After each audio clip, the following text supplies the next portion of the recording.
Most people aren't prepared for how fast narratives can flip in Washington, and this week was the perfect example. Something happened on Capitol Hill that didn't just catch viewers off guard. It stunned lawmakers who thought they'd seen it all. It began during a routine hearing, the kind politicians usually sleepwalk through. But this one didn't stay routine for long. Jasmine Crockett and Zohran Mamdani ended up on a collision course, and only one of them walked away with their credibility intact. The moment Mamdani tried to corner Crockett with a long-winded challenge about federal authority and enforcement priorities, she didn't flinch. She didn't step back. She shut the entire exchange down in seconds, and the look on his face said everything.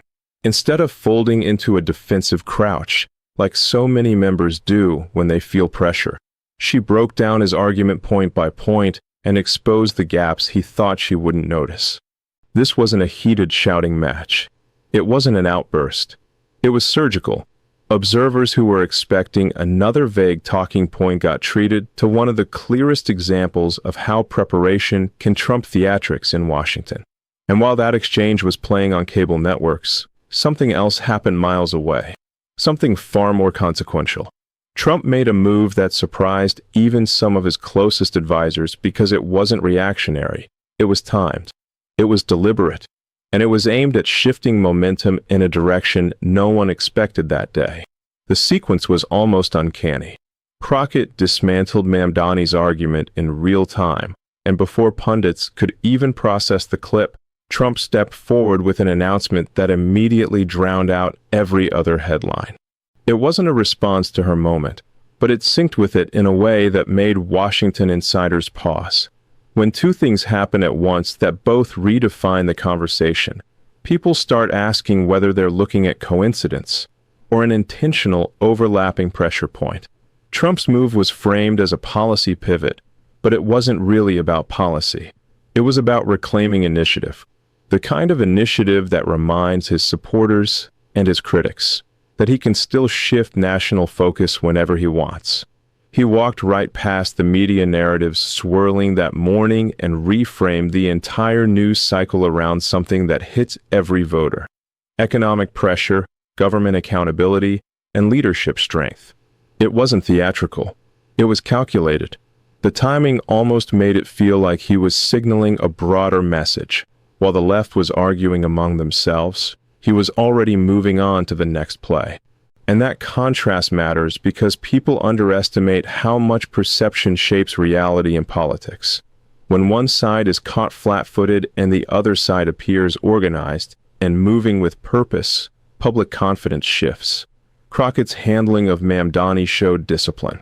Trump's follow-up move showed strategy. Together, they created a 1-2 punch that unsettled more than a few strategists in Washington. But here's what most Americans don't consider. Moments like this aren't random snapshots.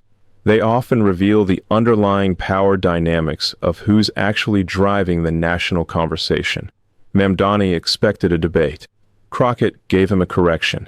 Critics expected Trump to react defensively. He delivered a forward-facing message that made their criticisms feel small by comparison. That's the kind of contrast voters remember without even realizing they're remembering it. Imagine you're watching two people argue in a room. One person panics and talks themselves in circles. The other stays calm, dismantles the argument, and then carries on with their day like it was nothing. Most people gravitate toward the one who looks like they understand the moment. That's exactly what happened here, on two totally different stages, within hours of each other. For Crockett, it was about showing she knew the material better than the person challenging her. For Trump, it was about demonstrating he could still command the attention of the entire political sphere whenever he chose. And when both of those signals hit the public at the same time, it created a larger effect than either would have created alone. Some analysts have already started asking whether this marks a turning point, one where internal cracks on the left become harder to hide, while momentum on the right becomes harder to ignore. That may be premature, but what isn't premature is acknowledging the optics. Optics matter. They always have, and they always will. And this week, the optics played heavily in favor of the people who looked confident and in control. As more lawmakers weigh the risks of taking aggressive public stances, moments like this become a quiet warning. If you step into a fight unprepared, you might get exposed. If you attack without a plan, you might get outmaneuvered. Washington rewards precision. It punishes sloppy timing. And this week, one side showed precision while the other showed cracks. The real story isn't the exchange itself. It's what the exchange revealed, and what Trump's move immediately amplified. Because the people who pay attention to the shifts beneath the headlines, they're already asking the same question. If this was the opening salvo, what comes next? The moment the clip of Crockett shutting down Mamdani started circulating, political strategists began scrambling to assess what it meant for the broader landscape. Not because a single exchange defines a movement, but because it exposed a deeper vulnerability inside a faction that had been trying to project unity. When a member of your own coalition gets dismantled publicly, it forces everyone else to rethink how solid the foundation actually is. And while commentators on cable news were replaying that clip frame by frame, Trump was already on the next move, leaning into a message that cut through the noise: clarity, direction, and control. That's where everything shifted, because Crockett's moment wasn't just a takedown. It was a signal that internal coordination on the left might not be as tight as people assumed. And Trump recognized the opening immediately. He stepped out with a statement that didn't mirror the drama. He didn't rant about congressional dysfunction or jump into the infighting. He elevated the conversation to something voters care about far more than political sniping. He talked about economic strain. He talked about national priorities. He talked about how leadership had drifted into reaction mode instead of solution mode. That's the type of tone that reminds a country who is speaking like a candidate and who is speaking like a commentator. And this is where most analysts missed the bigger picture. They treated Trump's move as a routine media pivot. It wasn't. It was a recalibration of pace. He saw a moment where one side looked distracted, and he used that moment to present himself as the only one focused on what matters to everyday Americans. That's the playbook of someone who understands timing better than most political figures operating right now. Crockett's exchange revealed fractures. Trump's announcement capitalized on them.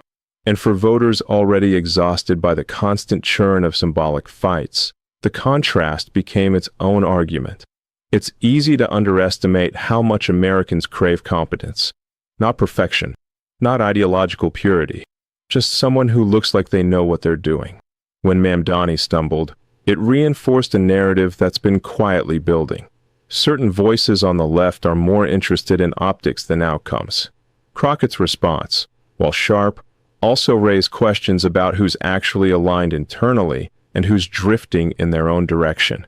That lack of cohesion didn't go unnoticed, especially by independent voters who lean heavily on perception when making decisions.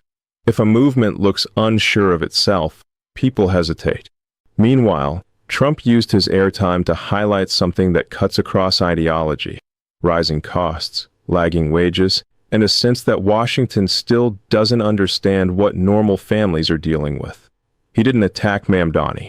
He didn't even reference the Crockett exchange. He didn't need to. The contrast created itself. Political momentum rarely shifts because of one moment. It shifts because smaller signals add up until suddenly the direction becomes undeniable. This was one of those weeks where the signals started aligning. Democrats arguing among themselves. Republicans watching from the sidelines. Trump stepping forward with a message calibrated to land with maximum efficiency. It's not about agreeing with him. It's about recognizing the strategic execution. He spoke directly to the economic anxiety millions of people feel every single day. And he did it without sounding cornered, without looking distracted, and without letting critics dictate the terms of the discussion. That's what separates offense from defense in politics. And while pundits debated the meaning of Crockett's tone or Mamdani's attempt at moral posturing, Trump had already seized the space they left open. This is what many in Washington forget.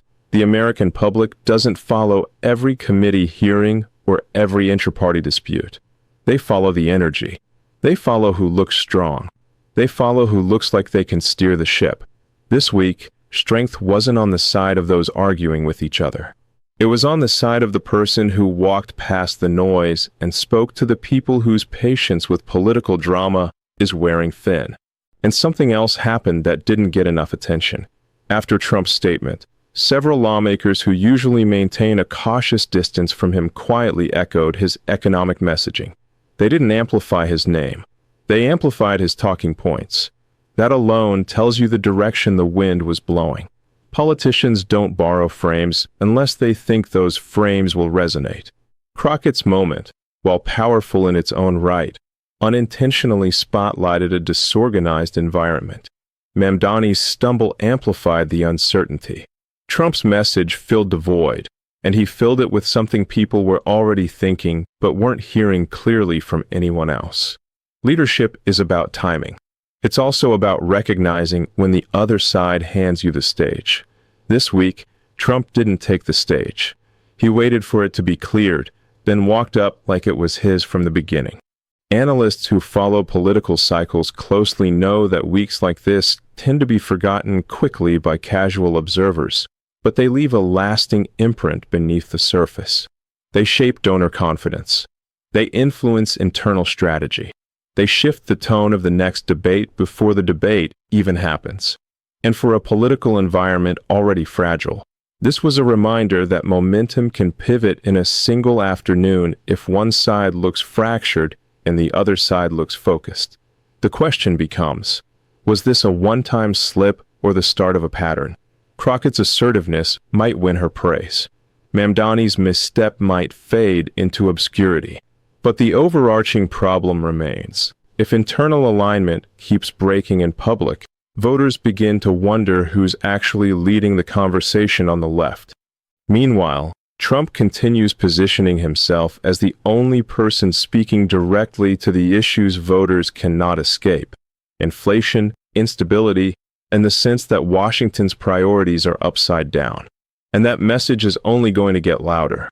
The next steps will reveal whether this week was an outlier or a sign of what's coming. By the time the dust settled from the Crockett-Mamdani exchange, the political class was already dividing into camps trying to interpret what the moment meant. Not because the exchange itself would dominate headlines forever, but because it revealed something more important. The tone inside the Democratic coalition is shifting, and not in a way that projects stability. When Mamdani attempted to confront Crockett, he miscalculated the terrain. He expected a scripted debate, the kind that plays well on social media. Instead, he walked straight into someone who wasn't in the mood to entertain his framing or his assumptions. That mismatch created a ripple effect, because every time a lawmaker gets publicly corrected by someone on their own side, it forces the entire caucus to look inward. And that's where the real story began unfolding. Behind closed doors, staffers and strategists were suddenly having conversations they didn't expect to have. Who's setting the narrative? Who's speaking for the movement? Who's actually aligned with leadership? And who's drifting into their own ideological lane with no coordination? Crockett's moment didn't just expose Mamdani's lack of preparation. It revealed a deeper uncertainty about message discipline. And uncertainty is political oxygen for your opponent. That's why Trump's timing was so effective. While Democrats were analyzing their own messaging fractures, he was laying out a narrative that didn't require internal agreement or debate. His message was simple, coherent, and directed straight at voters' lived experience. He wasn't trying to impress political commentators. He was speaking to the person who just saw their grocery bill jump again, to the person watching their rent climb, to families trying to figure out why wages feel frozen while everything else climbs upward. He didn't waste any time on theatrics. He gave people a target, leadership that has lost touch with economic reality. That kind of clarity stands out when the other side is debating its own identity. And this is where the week became especially consequential. Because once the narrative took shape, internal conflict on one side, unified direction on the other, it started influencing how donors and strategists perceive the path ahead. Donors don't watch hearings. Donors watch control. They watch who looks like they're managing the situation versus who looks like they're reacting to it. And this week, reactions were coming from every direction inside the Democratic caucus. Some defended Crockett. Some criticized Mamdani. Some said the whole exchange was blown out of proportion. But notice what nobody did: deliver a unified message afterward. When a party is stable, they don't argue about who won an internal exchange. They move forward together. This week, that didn't happen. And Trump's move made the contrast sharper because he spoke like someone who wasn't competing for attention. He already had it. Every sentence he delivered was aimed outward, not inward. Forward, not sideways. Political strength isn't always about who's the loudest. Sometimes it's about who's the only one speaking in a straight line. As political analysts dug deeper into the Crockett moment, something else became clear. The reaction wasn't just about the argument. It was about the symbolism of the argument. Crockett represented discipline and readiness. Mamdani represented ideological fragmentation. The exchange represented a movement still figuring out its hierarchy. And voters can sense when a movement doesn't know its hierarchy. In contrast, Trump's announcement created the exact opposite effect for Republicans. It reinforced the idea that they had a central figure still capable of commanding attention and driving the conversation, something the Democrats have struggled to replicate in recent years. This isn't about endorsing Trump. This is about understanding political leverage. When one side argues internally and the other side appears focused, the focused side wins the narrative by default. That's exactly what happened this week. And the effect extended beyond cable news. Online conversations shifted too. Independent voters who usually stay neutral started sharing clips of the Crockett, Mamdani moment with captions like, "What is going on over there?" Or "Do they even agree with each other?" It didn't matter whether they liked or disliked either lawmaker. What mattered was how it looked. Perception is currency, and the left spent a lot of it this week. Meanwhile, the right banked theirs. Trump, for all the controversy that always surrounds him, understands something most politicians forget. Your message only matters if people can follow it. And this week, his message was the only one people could follow from start to finish without getting lost. He spoke about economic pain without drowning it in jargon. He highlighted failures in leadership without relying on drama. He framed himself as the contrast to chaos without needing to name names. And that landed. Because if voters see one side falling into internal debates about tone, procedural authority, and ideological purity, while the other side is talking about groceries, gas, and rent, the emotional response becomes predictable. Voters choose the person who seems like they're talking about them. Crockett's takedown showed competence, yes, but competence aimed inward. Trump's message showed direction, direction aimed outward. That contrast isn't small. It's foundational. And this is where the week took a turn. Once Trump's message landed, several Democratic strategists privately admitted that the timing couldn't have been worse. They needed unity. They needed message discipline. Instead, they got a viral clip of two members clashing and a well-timed pivot from the other side that sucked up all the oxygen.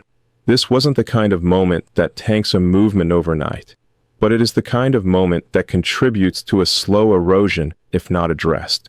Because here's the truth people often forget. Politics isn't just about policies. It's about posture. If one side looks energized, united, and confident, even if they're not internally perfect, they appear stronger to the public. If the other side looks fractured, distracted, or confused, even if they have strong policy arguments, they appear weaker. This week, those postures were unmistakable. Crockett demonstrated sharpness. Mamdani demonstrated vulnerability. Trump demonstrated direction. And the public, consciously or not, processed those signals. There's a reason campaigns often talk about optics, like they're as important as legislation.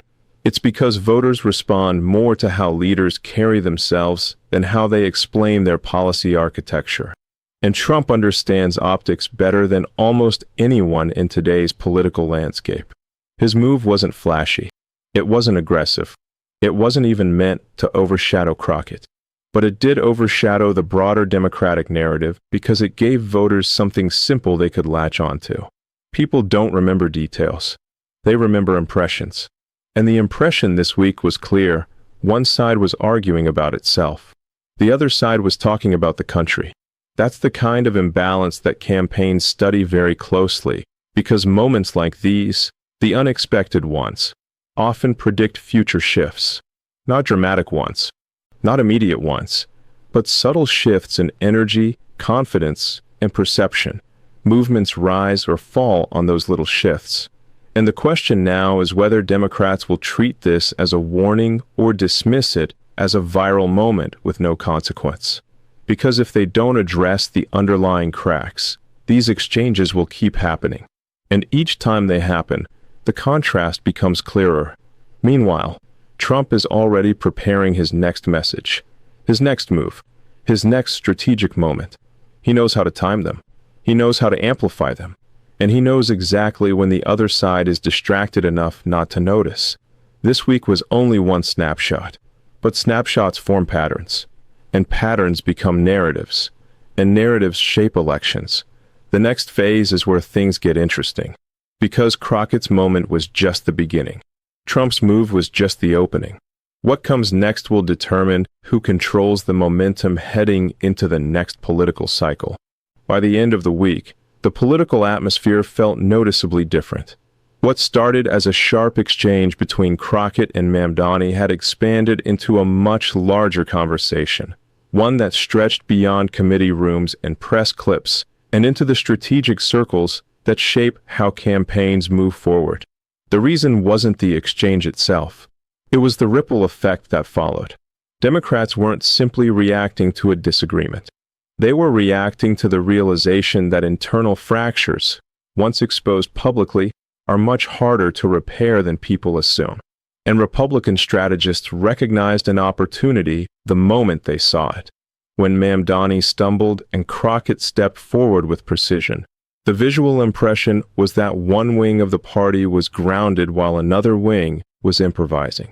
That kind of mismatch doesn't just create tension. It creates openings. That's why Trump's move landed the way it did. Not because it was dramatic, but because it was timed during a moment when the other side was preoccupied with itself. He didn't have to criticize anyone directly. He didn't have to mention the exchange. He simply stepped into the space that opened and filled it with a narrative that voters already feel every day. Rising pressure, economic uncertainty, and the sense that Washington is drifting. And that's what people remember. Not who argued in a hearing room, but who looked like they were speaking to the country. The momentum that emerged from that dynamic didn't favor Democrats. It favored the person who looked focused, calm, and aligned with public concerns. Crockett may have won the argument, but Trump won the moment. It's not unusual for internal conflicts to surface in a primary season, but this wasn't the kind of disagreement that stays contained. It revealed ideological differences, messaging differences, and strategic differences all at once. And those differences make voters uneasy. When voters feel uncertainty inside a party, it triggers questions about leadership and direction. When they see strength or clarity on the other side, those questions grow louder. That's the contrast that took shape after this week's events.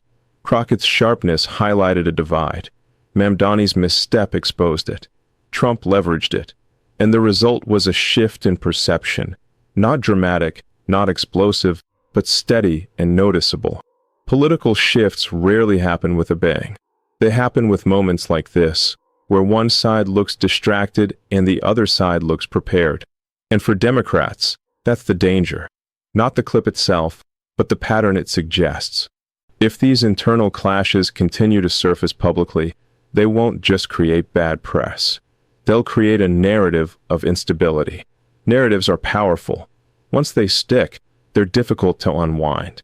And while Democrats were still analyzing the implications of the Crockett, Mamdani moment, Trump was already building on his earlier statement with follow-up messaging that reinforced the same themes: control, direction, and national focus. He leaned into economic frustration. He leaned into government accountability. He positioned himself as the antidote to chaos. And whether people agree with him or not, the framing worked because it provided something the other side was struggling to project: unity of purpose. That unity, real or perceived, is what gives a candidate momentum. By the end of the week, even some Democratic strategists privately acknowledged that the optics had shifted. They didn't say it publicly, but they felt it. The sense that their coalition looked less coordinated than it should at this stage, while the opposing message looked more streamlined. This isn't about predicting an election. It's about recognizing how weeks like this set the tone for what comes next. Movements don't fall apart in one day. They drift. They fracture. They get pulled in different directions until the center barely holds. The Crockett, Mamdani moment wasn't catastrophic. It was revealing. And what it revealed is the very thing Trump capitalized on: an audience ready for someone who looks like they're leading instead of arguing. As the week closed, two paths emerged clearly. One path showed internal debate, ideological divergence, and a scramble to manage optics that shouldn't have been an issue in the first place. The other path showed a message delivered with timing, focus, and alignment with voter concerns. In politics, people gravitate toward the path that looks steady. Even if they disagree with the message, they notice the organization behind it. That's why this moment matters. Not because of one argument, not because of one announcement, but because of how those two moments played against each other. Crockett's discipline, Mamdani's uncertainty, Trump's strategy. Together, they formed a snapshot that captured the reality of where each side stands. The question now is how each side responds. Democrats can either treat this moment as a warning, a sign to tighten messaging, unify priorities, and prevent internal disagreements from becoming public narratives, or they can dismiss it as a temporary flare-up that doesn't require adjustment. Republicans, meanwhile, saw exactly what they needed: proof that the old playbook still works when executed at the right time. For Trump, the week was a reminder that controlling the narrative isn't always about volume. Sometimes it's about precision, about stepping in when the other side leaves a gap and letting the public draw their own conclusions. And that's what made the moment powerful. Not the confrontation, not the announcement, but the timing. Timing is what defines political momentum. And this week, one side used it better than the other. Where it goes from here depends on whether Democrats confront the cracks that surfaced or ignore them and hope they seal themselves. But Washington has a long memory for weeks like this. Because when a movement looks unsure of itself and another looks ready to move, the momentum that follows is rarely accidental. It's earned. Thank you for watching this video. Click here to watch another video that might interest you.